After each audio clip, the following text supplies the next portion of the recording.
नमस्कार। आज महाराष्ट्र देख रहे हैं आप और मैं हूं आपके साथ आशीष प्रमोद गोस्वामी। महाराष्ट्र के मराठावाड़ा में भारी बारिश के कारण किसानों को काफी मुश्किलों का सामना करना पड़ रहा है।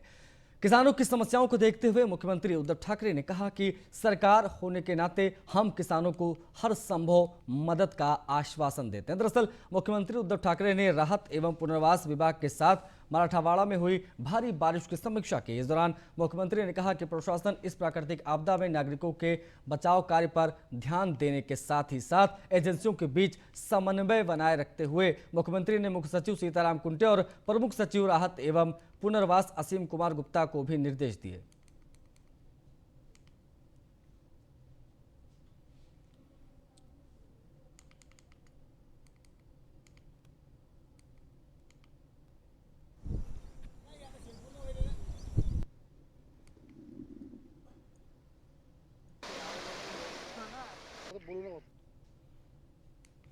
महाराष्ट्र के पुनर्वसन मंत्री विजय वट्टेटीवार ने कहा है कि गुलाब चक्रवात और उसकी वजह से होने वाले नुकसान को लेकर मराठावाड़ा और विदर्भ 4 लोगों की मौत वहां पर हो चुकी है। वहीं सरकार की ओर से आपदा की वजह से मरने वालों को 4 लाख की मदद दी जाएगी। देखिए, गुलाब चक्रवादड़ जो ये आया था, साइक्लोन जैसा आया था, तो उसमें खेती का नुकसान बहुत बड़े पैमाने में है।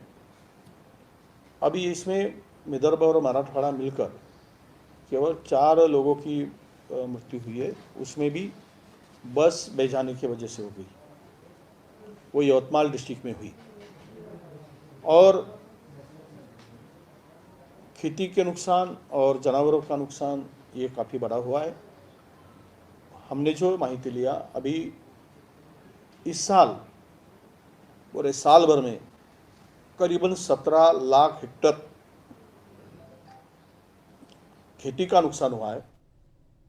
गुलाब तूफान की वजह से महाराष्ट्र के मराठावाड़ा और विदर्भ के कुछ इलाकों में भारी बारिश जारी है। औरंगाबाद, लातूर, परभणी, हिंगोली और नांदेड़ जिले बारिश से सबसे ज्यादा प्रभावित हुए हैं। यहां बाढ़ और बिजली गिरने की अलग अलग घटनाओं में 13 लोगों की मौत हो गई। वहीं अधिकारियों के मुताबिक भारी बारिश की वजह से 200 से ज्यादा पशु बह गए और कई मकानों को भी नुकसान हुआ। ठीक है पोरांना घेऊन जरा मागे जा ना ताई, पोरांना घेऊन मागे जा ना सगळ्या, थोडं मागे सगळ्यांनी, बच्चों थोड़ा मायानगरी मुंबई समेत पूरे महाराष्ट्र में बारिश ने सितम ढाया हुआ है। मराठावाड़ा के औरंगाबाद, बीड, लातूर और उत्तर महाराष्ट्र के जलगांव, नासिक में बारिश की वजह से हालात बद से बदतर होते जा रहे हैं।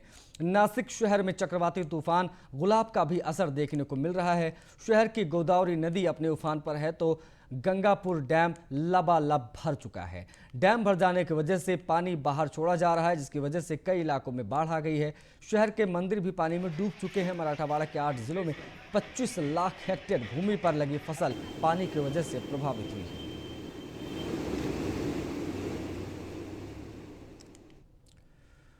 महाराष्ट्र के औरंगाबाद जिले के सबसे बड़े बांध जायकवाड़ी में आज 10,000 क्यूसेक पानी छोड़ा गया।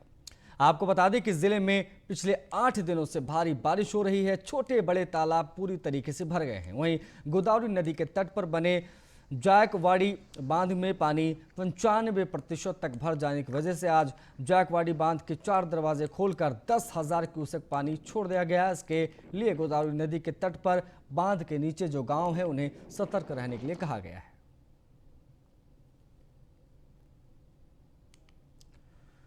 चक्रवाती तूफान गुलाब का कहर अभी भी थमा नहीं है कि एक नए तूफान शाहीन की आशंका ने महाराष्ट्र और गुजरात के लोगों की चिंता बढ़ा दी है। मौसम विभाग के मुताबिक शाहीन तूफान अरब सागर में उठेगा और महाराष्ट्र, गुजरात के समुद्री किनारे वाले इलाकों में असर दिखाई देगा। वहीं इसे देखते हुए मौसम विभाग ने गुजरात के 20 जिलों में येलो अलर्ट जारी किया है। मौसम विभाग के मुताबिक शाहीन तूफान भारत के पश्चिमी किनारे के समुद्री तटों से नहीं टकराएगा। ये महाराष्ट्र और गुजरात के समुद्री तटों के दूर से ही होकर 1 अक्टूबर को ओमान की तरफ बढ़ जाएगा, लेकिन इसकी वजह से महाराष्ट्र और गुजरात के समुद्री किनारे वाले हिस्सों में भारी बरसात होनी है।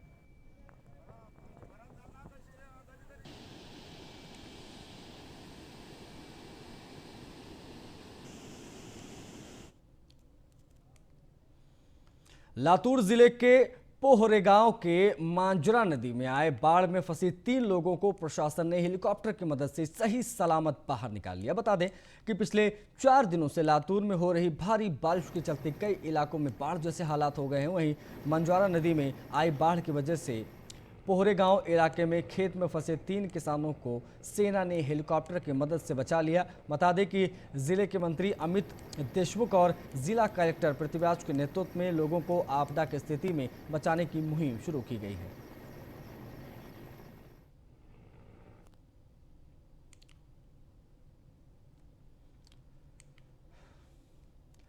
रायगढ़ जिले समेत कोंकण के किसान गुलाब तूफान की चपेट में आ गए। हर जगह धान की फसलों को भारी नुकसान पहुंचा है। रायगढ़ के किसानों ने मांग की है कि प्रशासन प्रभावित किसानों को मुआवजा दे। खेती का नुकसान और किसानों की हालत को लेकर हमारे सहयोगी धमशील सावंत ने किसानों से खास बातचीत की। आइए आपको दिखाते हैं। रायगढ़ से लेकर पूरे कोकन में जो गुलाब चक्रवात आया था उसमें सबसे भारी और तगड़ा नुकसान हुआ होगा वो किसानों का हुआ है।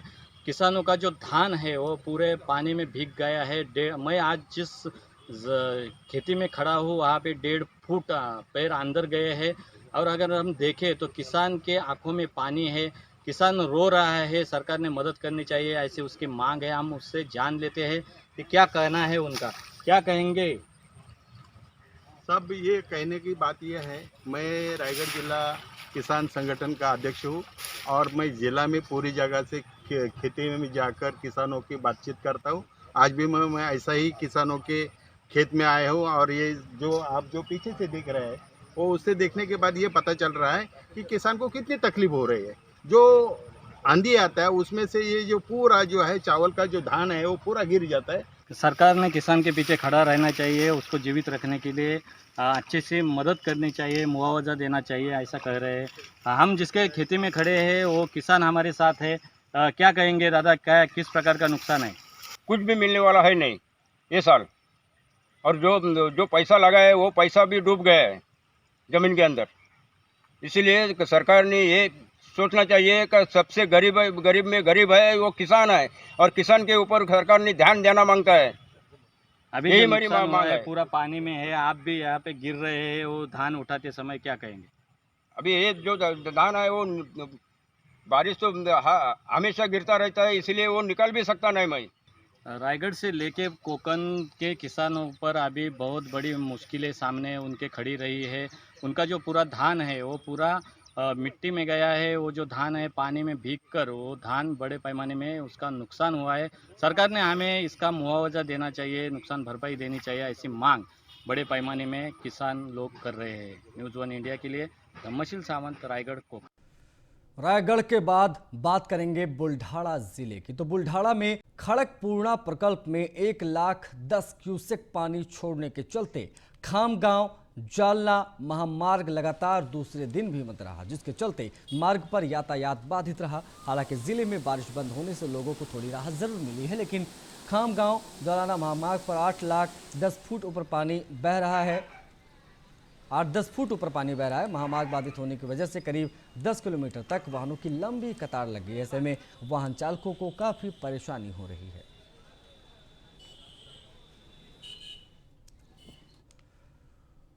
औरंगाबाद जिले के वैजापुर तहसील में भारी बारिश के चलते तबाही मची हुई है। शहर के नारंगी परियोजना समेत तहसील के ग्रामीण इलाके में बांधों से ओवरफ्लो पानी बह रहा है। वहीं तहसील के बोरसोर में एक महिला नदी में बह गई।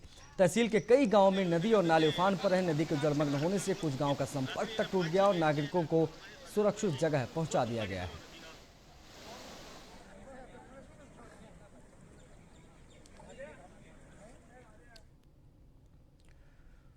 मुंबई के साकीनाका इलाके में महिला के साथ दुष्कर्म और हत्या के मामले में पुलिस ने चार्जशीट दायर कर दी है।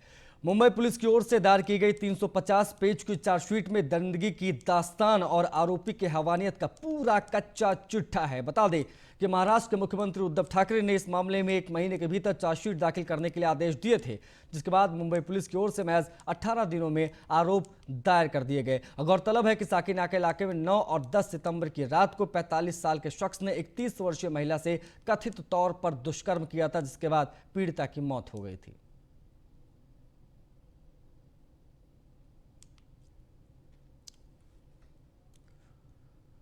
कोरोना संक्रमण के खतरे के बीच डॉक्टर्स और नर्सों की लापरवाही लगातार सामने आती रही है। ताजा मामला ठाणे से सामने आया, जहां वैक्सीनेशन ड्राइव के दौरान एक व्यक्ति को नर्स ने एंटी रैबीज का इंजेक्शन लगा दिया। हालांकि इसकी जानकारी मिलने के बाद स्वास्थ्य विभाग के निर्देश पर आरोपी नर्स और इस ड्राइव के इंचार्ज डॉक्टर को सस्पेंड कर दिया गया है। ठाणे नगर के एडिशनल कमिश्नर संदीप मालवी के मुताबिक ये घटना ठाणे के कलवा इलाके के हेल्थ सेंटर की है।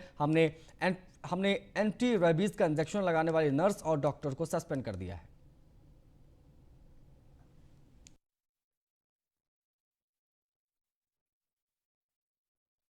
कवलैया थरे वैक्सीन लगवा सकता हूँ नहीं सर, तो बोले बिंदास लगवाओ। तो वहाँ पे गया तो बोले डॉक्टर के पास जाओ। डॉक्टर के पास गया तो डॉक्टर बोले कि ठीक है बैठ जाओ।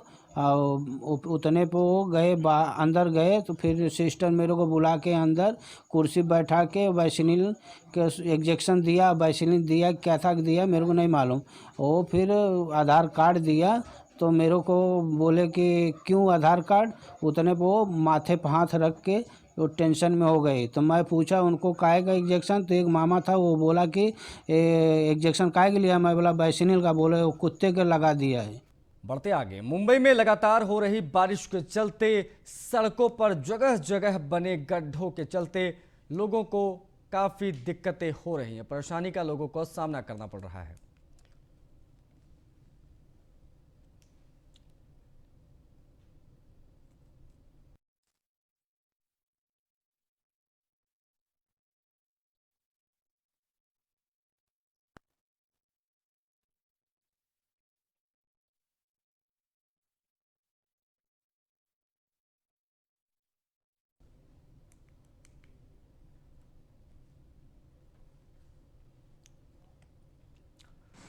मुंबई पुलिस के यातायात नियंत्रण कक्ष में एक अज्ञात व्यक्ति फोन कर दावा किया कि शहर के अंतर्राष्ट्रीय हवाई अड्डे पर 19 लोगों की जान खतरे में है। दरअसल एक अधिकारी ने बताया कि मंगलवार दोपहर को फोन आने के बाद पुलिस का बम निरोधक दस्ता, श्वान दस्ता और त्वरित प्रतिक्रिया बल हवाई अड्डे पहुंचा और परिसर की तलाशी ली।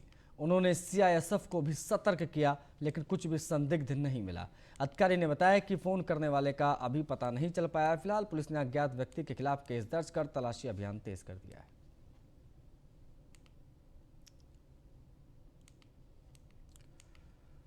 मुंबई के बोरीवली इलाके से चौंकाने वाली घटना सामने आई है। यहां मीरा भयंदर नगर पालिका के एक एग्जीक्यूटिव इंजीनियर की कार पर अज्ञात हमलावरों ने फायरिंग कर दी। घटना बोरीवली के संजय गांधी नेशनल पार्क के पास हुई। इंजीनियर का नाम दीपक खाम्बित बताया जा रहा है। फिलहाल शिकायत के बाद पुलिस ने मामला दर्ज कर आगे के तफ्तीश शुरू कर दी है।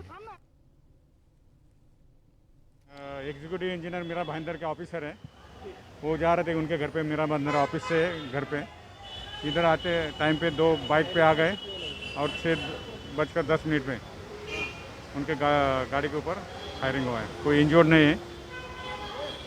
कितने बजे की घटना है सर? 6:10 पे 6:10। क्या इंजीनियर घायल है या नहीं, कुछ नहीं, सुरक्षित। मुख्यमंत्री उद्धव ठाकरे की महत्वाकांक्षी शिव भोजन थाली अब मुफ्त में नहीं मिलेगी।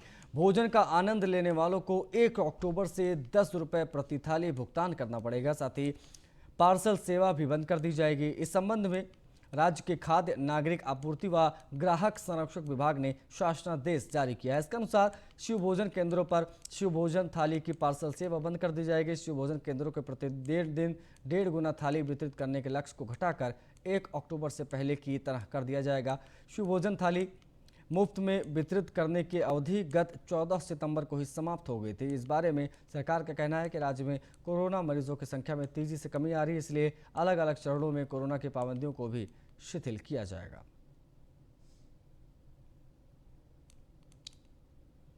महाराष्ट्र के बुल्ढाना जिले में बीते 2 दिनों से बिजली गरजने के साथ तेज बारिश हो रही है। इस दौरान बिजली चमकने के समय बजरंगबली की प्रतिमा का अलौकिक नजारा देखने को मिला। शहर के सबसे ऊंचे हनुमान जी की यह प्रतिमा रात में अद्भुत नजर आ रही है। इस मूर्ति की ऊंचाई 105 फीट है। वहीं इस दौरान यह दृश्य कुछ लोगों ने कैमरे में भी कैद कर लिया, जो अब सोशल मीडिया पर तेजी से वायरल हो रहा है।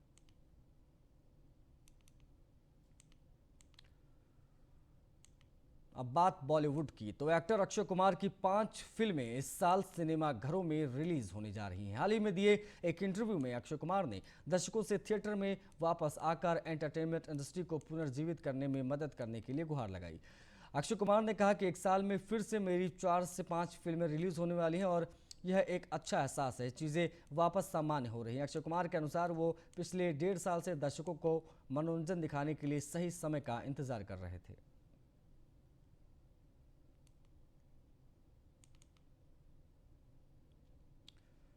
कंगना रनौत की फिल्म थलाइवी 10 सितंबर को सिनेमाघरों में रिलीज हो चुकी है। यह एक बायोग्राफिक फिल्म है जिसमें कंगना ने पूर्व एक्ट्रेस और तमिलनाडु की पूर्व मुख्यमंत्री जयललिता की भूमिका निभाई है। फिल्म रिलीज होने के बाद जहां एक तरफ कंगना के अभिनय को सराहना मिलने पर खुश है, वहीं दूसरी तरफ एक्ट्रेस फिल्म पर बॉलीवुड सेलेब्स की चुप्पी पर भी भड़की हुई हैं। अब हाल ही में कंगना ने फिल्म की तारीफ न करने वाले सेलेब्स को बॉलीवुड माफिया कहते हुए उन पर निशाना साधा है। कंगना ने हाल ही में अपने सोशल मीडिया से शेयर की गई स्टोरी में लिखा है कि बहुत कम ऐसा होता है जब किसी फिल्म को इतने जोश और सर्वसम्मति से पसंद किया जाए।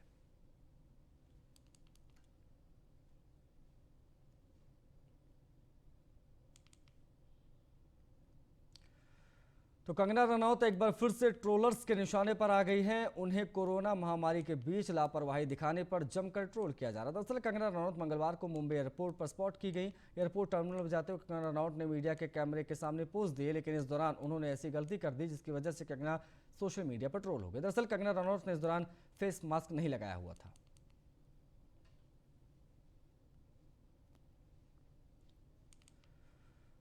महाराष्ट्र में थिएटर खुलने की घोषणा के साथ ही कई बिग बजट फिल्मों की रिलीज डेट अनाउंस हो गई। हालांकि इन फिल्मों के बीच कुछ ऐसी फिल्में भी हैं जिन्हें सिनेमाघरों की बजाय OTT प्लेटफॉर्म पर रिलीज किया जाएगा, जैसे रश्मि रॉकेट, ऊधम सिंह।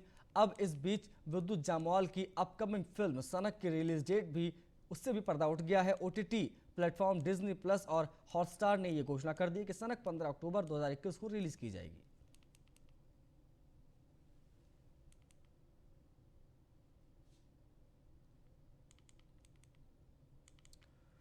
मोहित सूरी निर्देशित एक विलन रिटर्न की रिलीज डेट तय हो गई है। फिल्म अगले साल ईद पर सिनेमा घरों में रिलीज होगी। आमतौर पर ईद का त्यौहार सलमान खान के साथ जुड़ा हुआ है, मगर इस बार ईदी एक विलन देगा। एक विलन रिटर्न्स में अर्जुन कपूर, जॉन अब्राहम, दिशा पाटनी और तारा सुतारिया मुख्य भूमिकाओं में होंगी।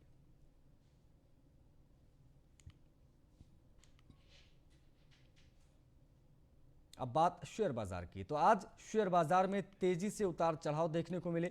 कारोबार के आखिरी घंटे में बाजार में निचले स्तर से हल्की रिकवरी दिखाई दी और अंत में बाजार लाल निशान में बंद हुए। सेंसेक्स 254 पॉइंट गिरकर 59,413 पर और निफ्टी 37 पॉइंट गिरकर 17,711 पर बंद हुआ। वहीं सेंसेक्स के 30 शेयर में से 18 शेयर कमजोरी के साथ और 12 शेयर बढ़त के साथ बंद हुए।